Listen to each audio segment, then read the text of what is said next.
Hey everyone, Jesse here, doing another video today. This one is the new pond that I have in the back. And the specific reason is to grow this Azolla. It's a floating plant. Let's see if I can pick up some. It's a floating plant with little roots that go down. High in nitrogen. I think it's like a fern or something like that. But basically once, this is fresh water, so the chemicals will come out and everything. But the plant will basically duplicate in size every couple days. You can use it as a mulch fertilizer, so it's super good for everything. So I'm hoping that this is a quick solution to growing more of that over the summer when I can. If it gets too cold, they don't really do well. But this is a very simple solution. It's 2x6x8, and these are pressure treated boards. So you need 3 of those boards. And then these castle blocks. There's 4 of these castle blocks, and you just slide the 2x6 in there.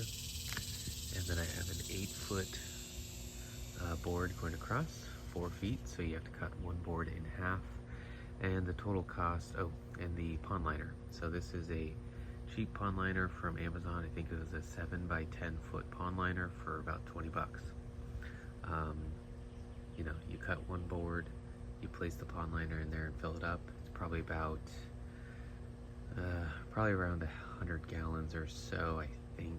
100 to 200 gallons probably. So it works perfect for my experiment. And this is about $50, $60, I'd say. So it's inexpensive, quick to set up, and then hopefully I can produce pounds and pounds of Azolla. I might put fertilizer in there and stuff like that, but it should be an easy way to get really high quality mulch for my plants. I've already started mulching some of the plants, just putting the Azolla on top of them. So let me show my other setup with a kiddie pool. Okay, so here is the other Azolla pond. You can see this one's much more filled out with Azolla. I just have a couple little mosquito fish in there. I'll also put in BT dunks, which is a bacteria, natural bacteria for mosquitoes, so that I don't just have a nice nest for mosquitoes.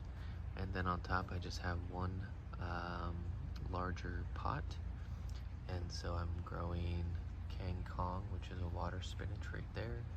I had some elderberry in there. Doesn't look like it's doing so great, but basically it's soil in the bottom, sand on top, and then I put in some seeds to see what would grow well.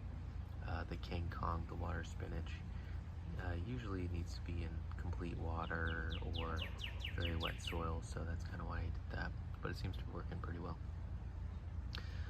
So I'll just fill it up every day or so from the hose. Probably provides a little bit of oxygen. You can see the BT dunk right there. It's a floating glob, and mosquitoes will come in there and lay their eggs and stuff, and then I think when they get up, they can't do something. So you can see the Azolla, the little roots. But yeah, that's the whole point. Azolla is super good for feeding animals like chickens. You can mix it in with their feed, probably replace about 1/4 of their feed. It's high in protein, and then good for plants, has nitrogen. So hoping to kind of accelerate the growing with multiple beds and use it for the garden. So with that, thanks for watching.